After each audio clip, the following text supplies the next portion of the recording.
Senhoras, senhores, irmãos que comungai conosco o ideal Espírito, que nos abençoe Jesus nessa noite, para nós de certa forma festiva, para nós espíritas, porque estamos no dia 18 de abril, e foi há 160 anos atrás que Hippolyte Léon Denisard Rivail, que passou à posteridade conhecido pelo pseudônimo de Allan Kardec, legou ao mundo o Livro dos Espíritos.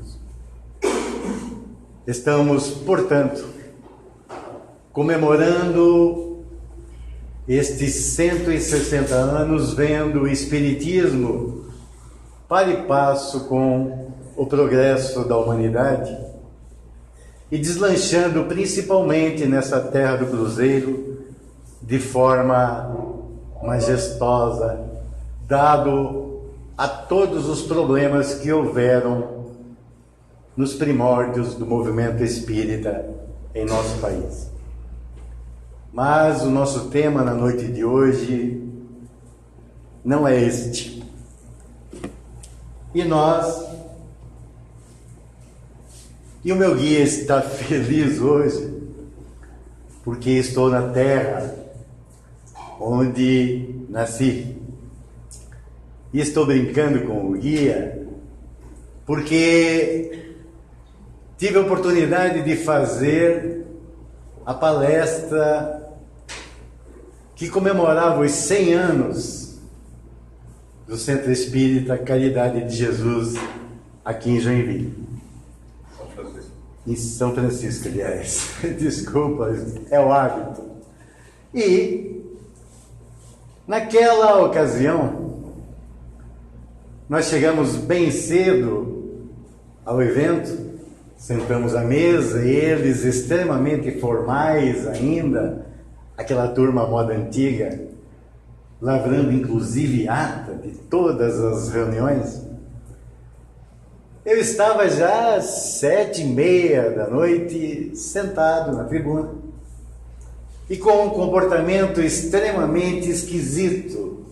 Eu nunca deixei bigode, eu acho que uma vez, né, Raquel? Mas eu ficava fazendo assim na tribuna. E aquilo me incomodava, eu tirava o dedo, daqui a pouco passava o tempo e eu de novo aqui. E na hora de começar a palestrar, ao invés de ficar parado ou da forma habitual como era, eu passei a caminhar de frente ao público e colocar a mão aqui na cintura como se fosse uma algibeira, daquela moda antiga ainda de ter aqueles relógios.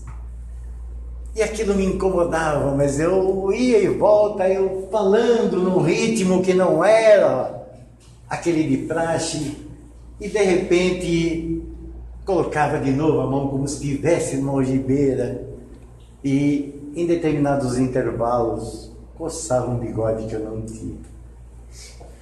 Pois bem, após o trabalho, uma senhora que havia vindo comigo de Joinville, médium, vidente, disse para mim o seguinte: olha, tinha contigo um bigodudo.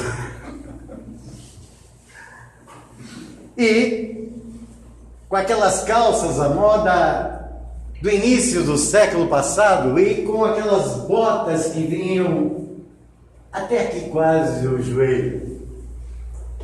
E eu, pela relevância da data, presumi que deveria ter sido um irmão daqueles fundadores daquela casa que estava junto, ou alguém do movimento espírita.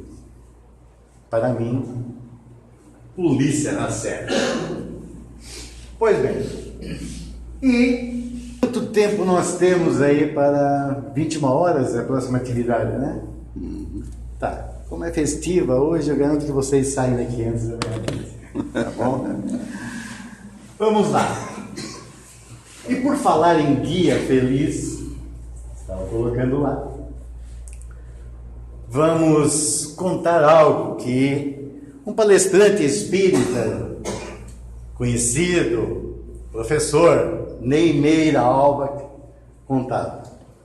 As casas espíritas, quando se candidatam, ou as agremiações espíritas iniciantes, quando se candidatam a filiar-se à Federação Espírita do seu estado e, consequentemente, e indiretamente à Federação Espírita Brasileira, passavam antigamente por uma triagem muito grande. Ia uma equipe do Conselho Regional, como nós tínhamos, hoje a URI.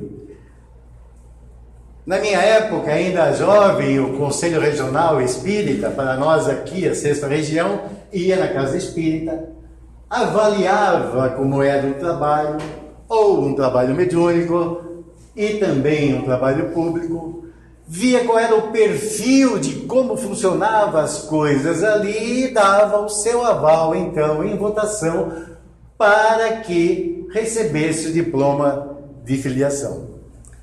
E o Ney, então, diz que foi num daqueles centros espíritas de interior, lá, no lugar retirado, mas que já estava tendo um movimento lá e eles queriam filiar-se à Federação Espírita, no caso lá, a Federação Espírita do Paraná. E começaram então a fazer uma reunião à tarde, mostrando, eles dizendo os tipos de atividade que tinha. E ele, como representante, e outros também da Federação Espírita Paranaense, disseram sobre a necessidade do estudo, falaram do programa de estudo que existe específico também para a mediunidade, o COEM, Centro de Orientação e Educação Mediúnica, e começou a dizer também que aquela agremiação para o progresso, para criar uma equipe, deveria estudar assim como foi agora incentivado ali. E lá pelas tantas, eis que o guia se manifesta pelo, entre aspas, dono do centro e diz assim: aqui ninguém estuda. Aqui o objetivo é caridade, é dar paz, é fazer cura, é resolver os problemas das pessoas, e está dado o recado. E deu um soco na mesa. E disse: Bezerra de Menezes. E o Ney, então, já chegou, olhou para o homem, disse que levantou e disse: seu guia? Sim, meu guia. Ele disse: guia que fica bravo, desguia. E ele contava essas coisas para nós, e disso nós não nos esquecemos e colocamos para descontrair. Esta não vou contar, só uma outra hora depois. Vamos lá. Aqui nós temos este cidadão aí, que está com uma medalha até sendo condecorado. O nome dele, Semyon Kierkegaard. Alguém já ouviu falar das fotografias Kierkegaard? Esse cara aqui, lá nos idos de 1940, 45, era um eletricista e foi consertar uma máquina que faziam as radiografias. E ele, então, quando foi consertar a máquina, deu o estupim para que ela funcionasse e houvesse a revelação, a impressão do filme fotográfico. E percebeu ali que existia um halo de energia entre a emissão de ondas de alta frequência e a recepção, e aquilo chamou a atenção, aquilo era colorido, aquilo era visível para ele. E ele então começou a perceber que poderia algo que emitisse uma determinada frequência, voltagem que seja, e desse aquele flash para um filme fotográfico, poderia imprimir as coisas, como se fazia e se faz com o pulmão, para fazer uma biografia, por exemplo. Pois bem, ele cria então uma câmera, e essa câmera ficou muito conhecida porque ele começou a fotografar objetos, coisas, seres vivos, folhas, e a fazer experimentos inclusive com a sua esposa, e começou a observar-se hoje, já com máquinas coloridas, você compra até pela internet, Mercado Livre tem, mais modernas, mas que obedecem ao mesmo esquema. Por exemplo, ali nós temos à esquerda uma chamada chave de engenheiro, como eu dizia isso quando eu trabalhava lá. O engenheiro não sabe qual é a bitola, ele diz, usa aquela que pode regular, né? Nada que dê pré que compra, mas nós brincávamos assim no início da nossa atividade profissional. Ali uma folha, as mãos, os pés, dedo, e também uma flor, cada uma com características e cores diferentes, mostrando que as coisas, os seres vivos, até o que é inanimado, tem uma aura específica. E nós vemos as imagens, as figuras do Cristo, colocada com essa ideia da aura. Nós vemos as filosofias orientais, os gnósticos, nós vemos o Rosa Cruz, nós vemos aqueles que estudaram também de alguma forma as coisas que envolvem o psiquismo, o homem, e chegaram à conclusão que nós temos essa aura e a atividade dele só veio confirmar que isso é uma verdade. O que diz André Luiz sobre a aura? Todos os seres vivos, dos mais rudimentares aos mais complexos, se revestem de um halo energético que lhes corresponde à natureza. Considerando-se toda célula em ação por unidade viva, qual o motor microscópico, em conexão com a usina mental, é claramente compreensível que todas as agregações celulares emitem radiações e que essas radiações se articulem através de sinergias funcionais a se constituírem de recursos que podemos nomear por tecidos de força em torno dos corpos que as exteriorizam. Agora, vamos ver uma coisa. Se todas as coisas têm uma irradiação, têm um halo energético, um sapo, uma planta, uma árvore, uma chave, uma pedra, um cristal, tudo tem um halo energético. No homem é diferente. E por quê? No homem, contudo, semelhante projeção surge profundamente enriquecida e modificada pelos fatores do pensamento contínuo, que, em se ajustando às emanações do campo celular, lhe modelam em derredor da personalidade o conhecimento do corpo, o conhecido corpo vital, ou duplo etéreo de algumas escolas espiritualistas, duplicata mais ou menos radiante da criatura. Vamos explicar. Se as coisas naturalmente têm um halo energético, nós mostramos ali nas fotos. Esse halo energético em nós é diferente, porque nós pensamos, porque nós sentimos, Porque nós temos emoções. E essas emoções vibrando no nosso organismo nos traz a paz que sentimos ou os momentos de tormento. São esses nossos sentimentos que fazem com que a projeção da nossa aura, que pode irradiar-se 4, 5, 7 centímetros ao redor do corpo, ganhe colorações de paz, de alegria, um branco, uma luz, ou extremamente ofuscada, dependendo dos nossos sentimentos. E vem então alguns estudiosos corroborar isso, como por exemplo a doutora Thelma Moss, nos Estados Unidos. Ela faz um experimento onde ela pega um homem que está com a netinha num banco de praça, leva lá, dá um jeito na máquina moderna dela de aproximar-se e faz uma proposta para ele. Posso fotografar as suas mãos unidas, a da neta, ou próxima da neta? Ele coloca a chapa fotográfica aí, aquele amor, aquele carinho que a neta nutria pelo avô e vice-versa.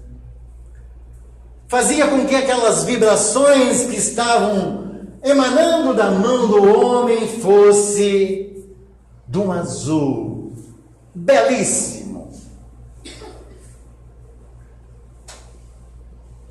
E ela pediu: deixa a tua netinha ir para outro banco lá que eu quero fazer outro experimento contigo. E ele aceitou e disse: pois então faça o seguinte,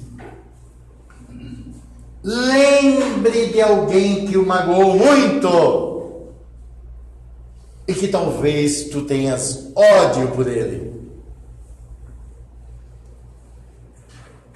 Imediatamente ela fotografou e a coloração foi extremamente diferente, pela sintonia com o passado e pela emissão, porque ainda alimentava-se aquele tipo de sentimento. Vamos adiante. O campo da aura, articulado ao redor de si mesmo as radiações das sinergias funcionais, das agregações celulares, do campo físico do psicossomático, a alma encarnada ou desencarnada está envolvida na própria aura, túnica de forças eletromagnéticas, em cuja tessitura circulam as radiações que lhe são peculiares. Evidenciam-se essas irradiações de maneira condensada até um ponto determinado de saturação, contendo as essências, as imagens que lhe configuram os desejos do mundo íntimo. Nós fotografamos os nossos pensamentos, as nossas emoções. Isso fica alojado ao redor dessa aura que nós temos. E é pela coloração dela e pela natureza desses pensamentos, essas ideias plasmadas ideoplasticamente, que são no processo do sono, no processo do banho, no processo da falta de motivação que as descartam todos os dias, feito uma espécie de backup. Isso eu quero, isso não quero, isso serviu, isso não serviu, isso me agrada, isso não me agrada. E nós ficamos com isso projetado. Para não nos atermos tão somente no que está escrito, vamos lembrar da parábola do festim das bodas, onde o Cristo fala de um rei que veio convidar para as bodas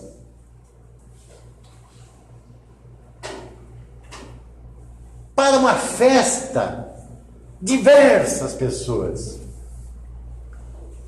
E que, chegando lá na festa,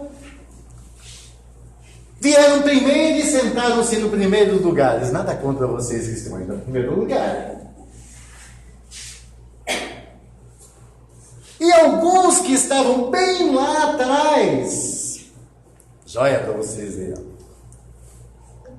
O dono chegou, o dono da festa disse, convidou aqueles que estavam lá atrás para vir para a frente e os outros para lá, dizendo o seguinte: não estavam trajando a túnica nupcial, porque muitos são chamados, mas poucos são os escolhidos, diz a palavra.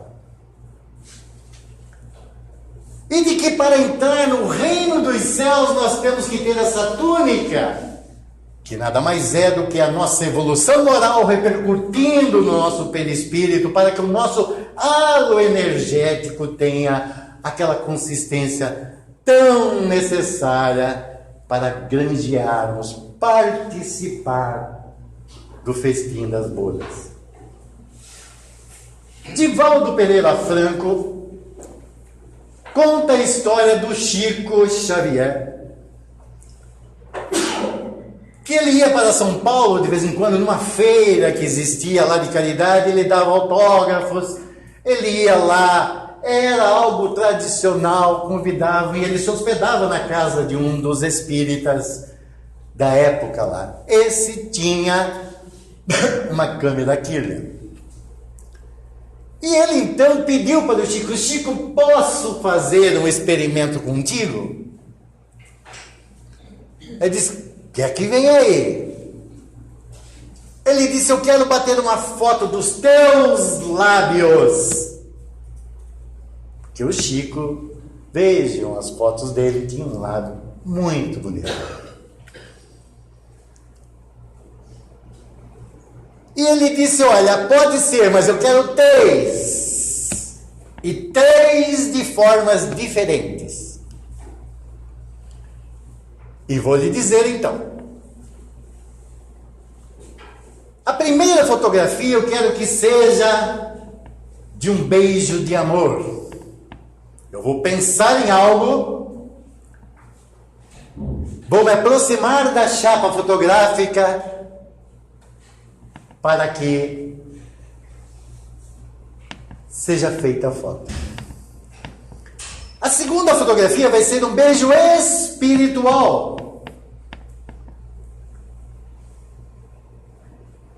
E a terceira fotografia vai ser um beijo sensual.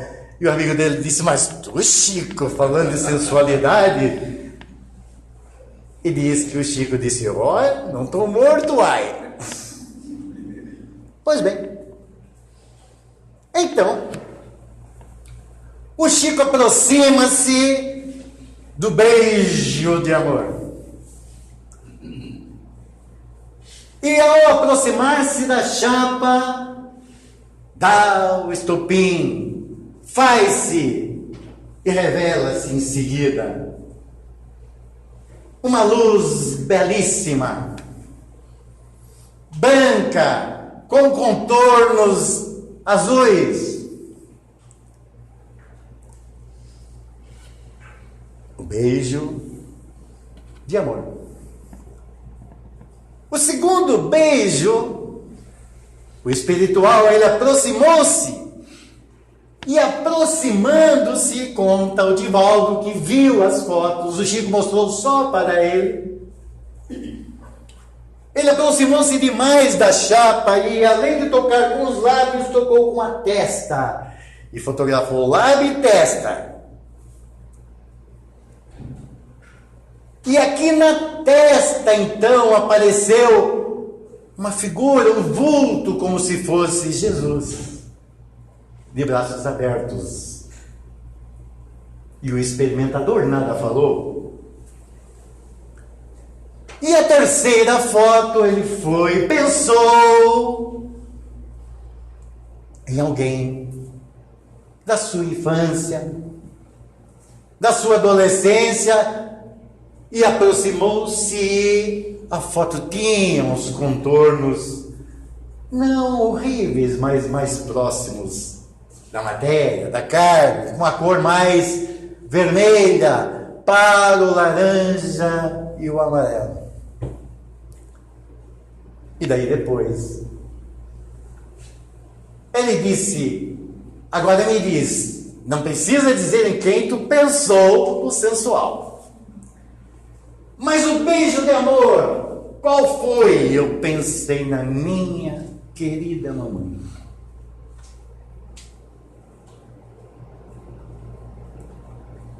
E no beijo espiritual, pensei eu me entregando aos braços de Jesus. Resolvido? Pois bem, houve até uma experiência do engenheiro da NASA que diz que o Chico em atividade, em transe, com eletrodos colocados à distância dele, chegava a pegar irradiações eletromagnéticas até 10 metros, 5 metros, 10 metros de diâmetro dele, tá? Isso nunca foi confirmado, mas houve a notícia. Então, vamos falar sobre coisas que nós todos conhecemos, mitos e verdades. Mitos e verdades sobre crendices populares. Coisas que instigam muito o nosso conhecimento, que isso passa de pai para filho, de vó, de neto, e que trazem aqui que lá no Rio Grande do Sul é uma coisa, lá no Nordeste é outra, que lá se diz de uma forma, se ensina de outra, que no outro país é assim, porque sempre as existem por aí. E o conhecimento do magnetismo que o Espiritismo nos trouxe, e que a ciência está conseguindo também comprovar, que os experimentos da parapsicologia, outrora da metapsíquica, conseguiram também comprovar, experimentalmente, conseguem assimilar algumas coisas. Os amuletos e os talismãs nos protegem. Isso está no Livro dos Espíritos, mas nós vamos colocar aqui. No Livro dos Médiuns, na segunda parte, fala sobre a virtude dos talismãs de qualquer natureza que sejam, não existem senão na imaginação das pessoas crédulas. Se acreditarmos com convicção que defumações, banhos de defesa, cruzes e semelhantes são recursos mágicos que nos protegem, estaremos potencializando forças da alma, a fé.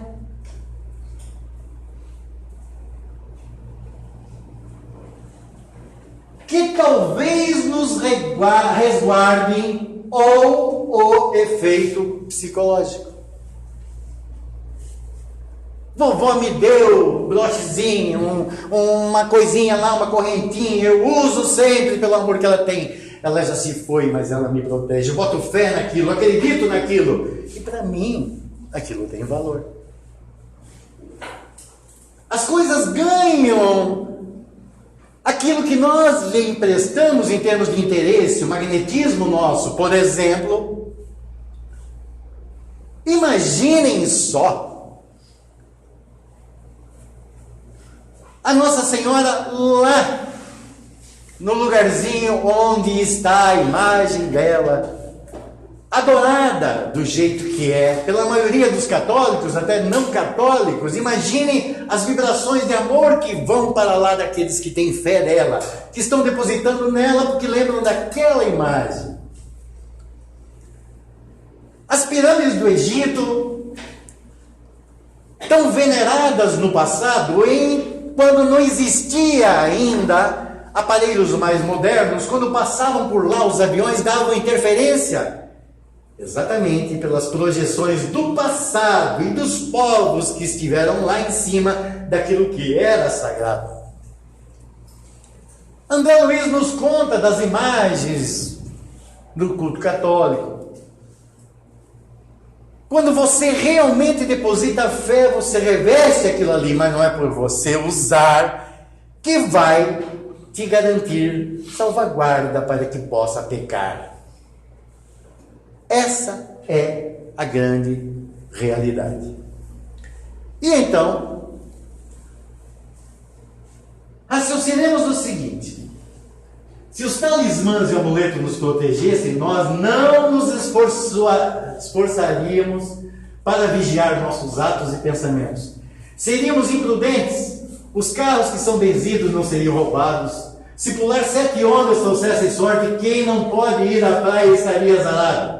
A paz depende apenas de uma vestimenta branca ou precisa de nossa mudança de atitude? Essa é a questão. Tá? Então vamos para o nosso mundinho, não nosso, nós somos espíritas, gente. Nós somos mais outro patamar, digamos. E você não convida mais os parentes para ir na tua casa de jeito nenhum, porque a churrasqueira está velha, porque o mato está tomando conta, porque muda de casa ou então faz uma reforma. Ganhou um atrasado aí do FGTS, nativo, seja lá o que for. Faz uma baita de uma reforma e diz: agora eu vou convidar os amigos e os parentes para virem aqui me visitar. Não. Às vezes para ver a minha casa, as melhorias que eu fiz nela, as coisas que eu adquiri, como eu fiz, o mármore, o granito, o azulejo, que era o azulejo, agora é o piso, e etc. O canil, a piscina, seja lá o que for. E você faz uma baita de uma festa para convidar aqueles a quem tu não procurava e convida para ir na tua casa para receber deles o quê? O elogio.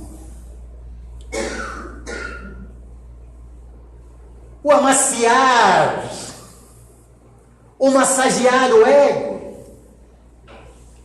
Olha que bom gosto, que legal, como ficou, quanto custou? E você faz tudo. E faz um baita de um almoço, jantar, e eles vão para casa. Eles vão para casa, e daqui a pouco, o cachorrinho morre.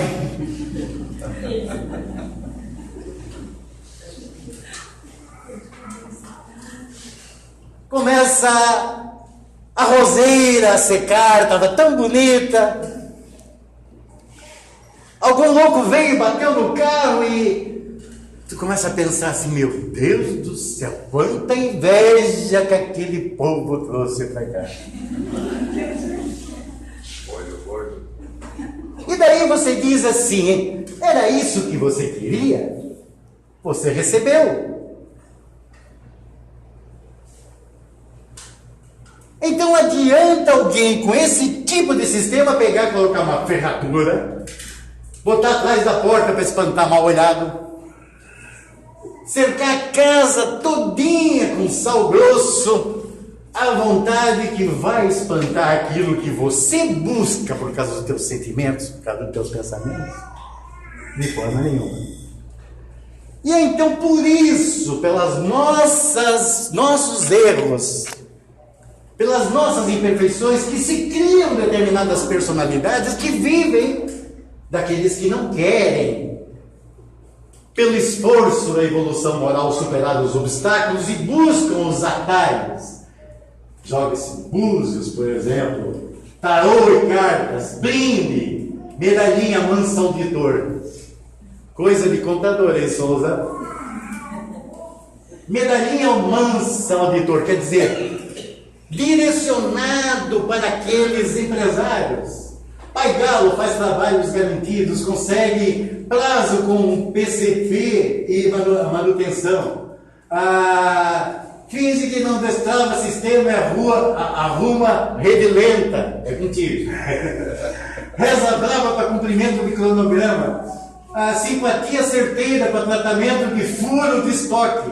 amarração para ISO 9000, ISO não sei quantos mil e outras coisas, oferendas para a produção cumprir prazo e meta, erro de programa, que nem Papa descobre, tá? Derruba refúgio, mandinga afasta consultor, chama o nome dele, etc, etc. E outras que a gente vê por aí nos jornais, fruto das nossas colocadas. As pragas rogadas têm efeito prático? O sentimento de ódio, quando despechado contra alguém, leva consigo a carga magnética correspondente, que será assimilada de acordo com a condição espiritual do receptor. Espíritos simpáticos. Vamos colocar as coisas assim. Nós todos temos espíritos simpáticos, que não são exatamente nossos guias, que não é o nosso espírito protetor, que são espíritos simpáticos, que podem ser familiares, amigos ou que sintonizam com a nossa forma de ser. Se a nossa forma de ser é de sermos invejosos, trambiqueiros, de termos alguns vícios incontroláveis no campo da sensualidade, no campo do álcool, no campo seja lá do que for das viciações humanas, nós temos espíritos simpáticos ali também. E se alguém se atravessa no caminho de alguém que sintoniza com espíritos simpáticos, mas que são amigos dele, e que ele faria de tudo para protegê-los, porque quer proteger alguém que lhe serve, alguém a quem ele parasita, se alguém se atravessar na frente do carro lá e eu disser assim, tomara que tu bata lá na esquina, seu desgraçado. Pode ser que aconteça, pode ser que não aconteça, se o cara não sintonizar com a energia. Se ele mesmo não te xingou, mas a culpa foi tua, seu pé. Se ele disse, perdão, meu amor, perdão, meu amigo, eu errei, quebrou. Se ele discute e disse, não, foi tu, que isso, que aquilo, não. Agora, aquele amigo invisível nosso vai comprar a nossa briga. Ele é invisível, ele tem a vantagem de ser invisível e ele vai lá atrás do cara se vingar por nós.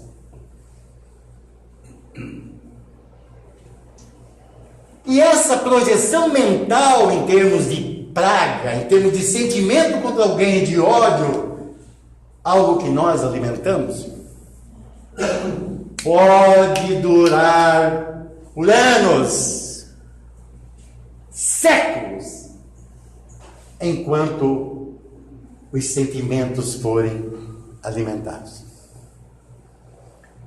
As simpatias funcionam? Funcionam, sim. E é tudo questão de magnetismo.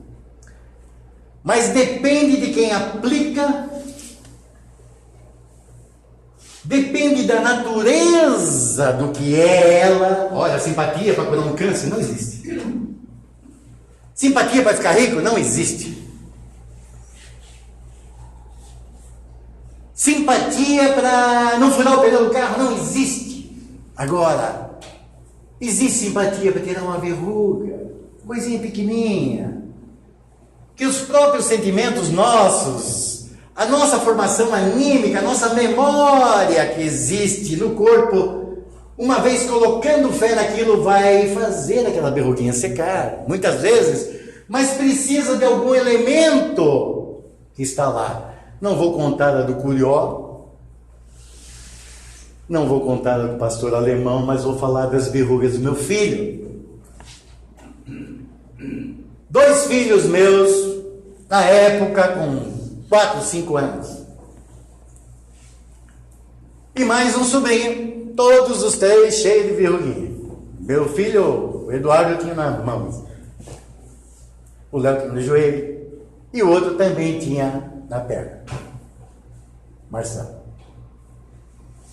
Eu peguei um pedaço de bife, tinha um formigueiro lá atrás de casa, eu fui e disse o seguinte: filho, e fiz a experiência, porque já conhecia a doutrina, já conhecia o efeito do magnetismo, já conhecia a necessidade de sintonia entre o emissor e o receptor da ideia, para que se estabeleça a corrente da fé, e também as formiguinhas, quer queiram, quer não, estão agindo até como os trabalhos que existem por aí.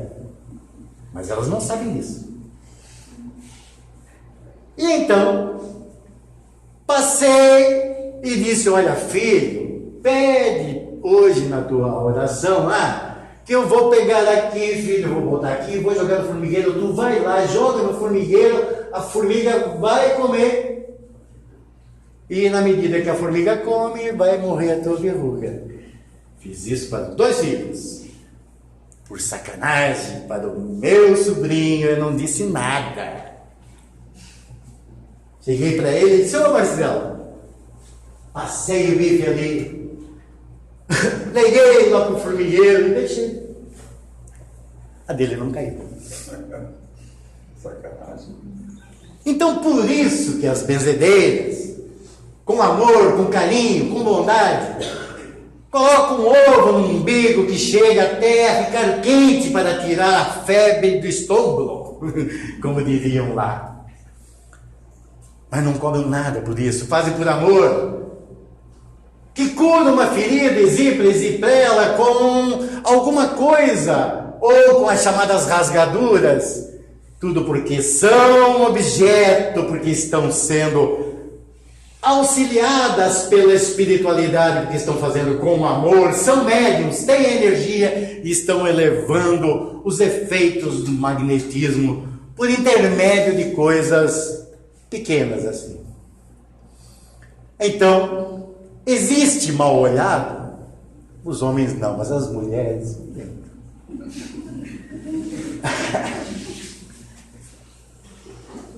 tem olhar de seca-pimenteira.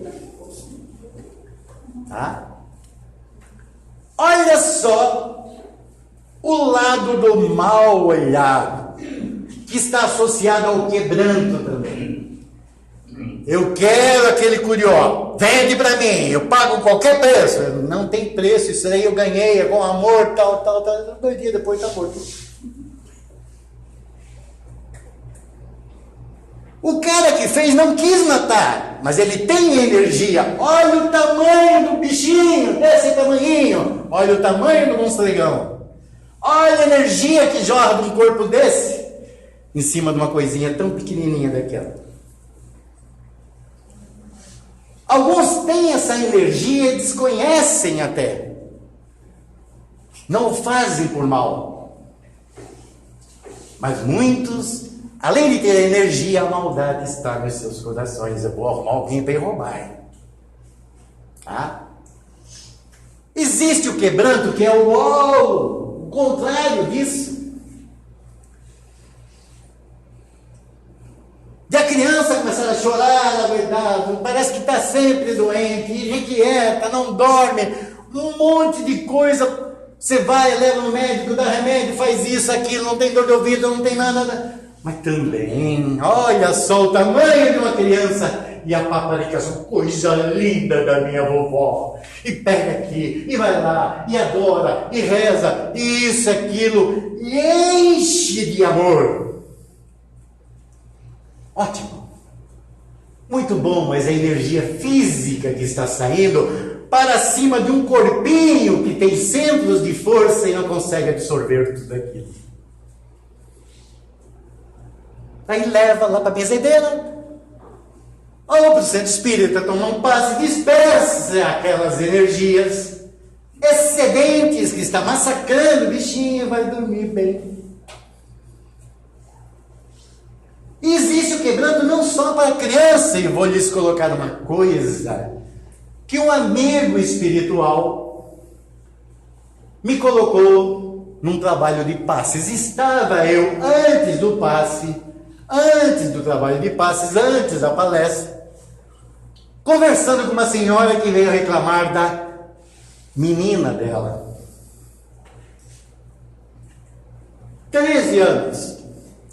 Chorava com problemas psicológicos, não conseguia fixar as ideias nos estudos, não tinha nenhum distúrbio de comportamento psicológico, mas o aprendizado estava difícil naquela época ali, 12 ou 13 anos. Chorava e sentia dores nessa região.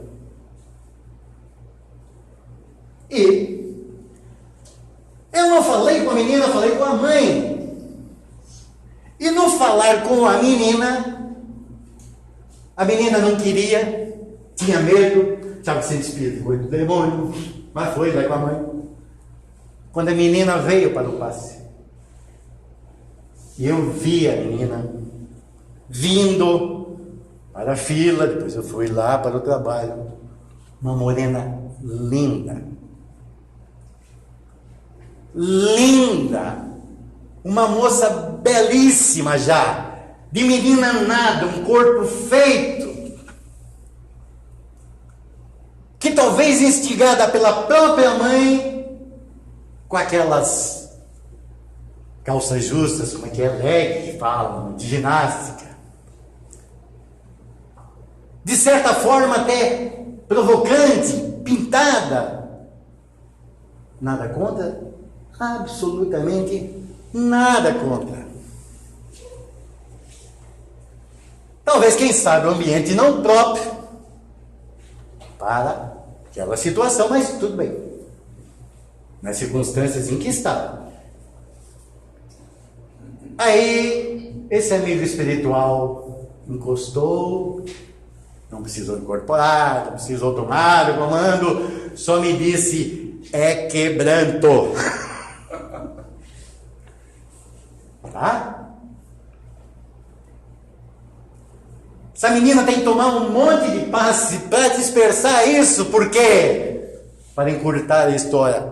Imaginem quantos marmanjos nos seus momentos de intimidade buscavam ela com o pensamento, massacrando o halo energético dela com pensamentos de sensualidade. Está bem? Vamos lá, então. Não vamos tocar em feitiçarias, mas vamos dizer só o seguinte: se existe na Terra quem faz pacto para fazer o mal entre nós, está aí as quadrilhas por esse mundo afora, as existem também no plano espiritual. E são feitos tratos, acertos, que só vão afetar quem é direcionado se ele sintonizar com aquele tipo de problema e faz parte dos seus resgates também. Então, já falamos dos benzimentos que funcionam. Não vamos colocar sobre o passe, que de certa forma já colocamos, só vamos dizer o seguinte: praga de urubu não mata cavalo velho. É dizer, não tenham medo de vibrações, as mais negativas, desde que sintonizemos com Jesus. Os objetos e as coisas não têm eficácia, já colocamos. E, nesta data importante para o Espiritismo, Agradecemos a Jesus, o nosso Mestre. E agradecemos a Jesus, nosso Mestre, e lembremos que foi pela mediunidade que o nosso Pai legou na Terra, que não foi trazida pelo Espiritismo, mas que está no seio da humanidade desde os seus primórdios, que vieram por intermédio principalmente com a revelação espírita, momentos de reflexão, de ajuda e de paz para nós que queremos dias melhores. Então lembremos de Deus,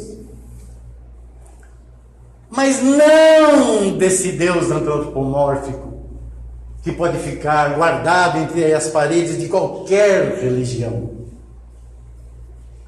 mas desse Deus das galáxias, desse Deus sideral, que perfuma uma flor, que sorri numa criança que passa, e que ao lado, na cabeça esbranquecida de um ancião, nos fala em elevação, respeito e dignidade. E é cantando as glórias de Deus que vamos orar para encerrar esta importante comemoração de forma poética, e acompanhem com o sentimento, dizendo: quem foi que fez o sol tão vivificador, e a luz resplandecente e cheia de fulgor, os trilhões de estrelas que cintilam nos céus, e as nuvens vaporosas como densos véus? A mecânica celeste, o arcanjo profundo, da eterna ciência que equilibra os mundos, os micro-organismos em desenvolvimento e os orbes gigantescos em deferecimento, o átomo e a nebulosa, a ameba e o serafim, e as origens das coisas que nunca terão fim, a virtude impoluta que não se modifica e a possante energia que a tudo vivifica. Quem foi que fez o vento, a chuva, o raio, o trovão, a primavera, o outono e também o verão, o perfume das flores, o som, a luz, o ar, os campos, as florestas, a terra, o céu e o mar? Quem foi que fez o infravermelho e o ultravioleta e fez da largata surgir uma bela borboleta? O esperto gafanhoto e o formoso roxinol surgindo alvorada aos clarões do sol. Quem foi que fez as feras bravas, os ternos passarinhos, a asa dos insetos e a beleza do ninho? Deu agilidade incrível à pulga saltitante e fez o passo lerdo e tardo do elefante. Quem foi que fez o colibri com linda sutileza, sugando o mel das flores com tal delicadeza? O tatu escavando a cova em que se abriga e a faina inesgotável da minúscula formiga. O inquieto macaco, fogoso corcel e a abelha trabalhando na construção do mel. Quem foi que fez a ostra, o golfinho, o tubarão, a baleia e a engenhosa aranha tecendo a sua teia?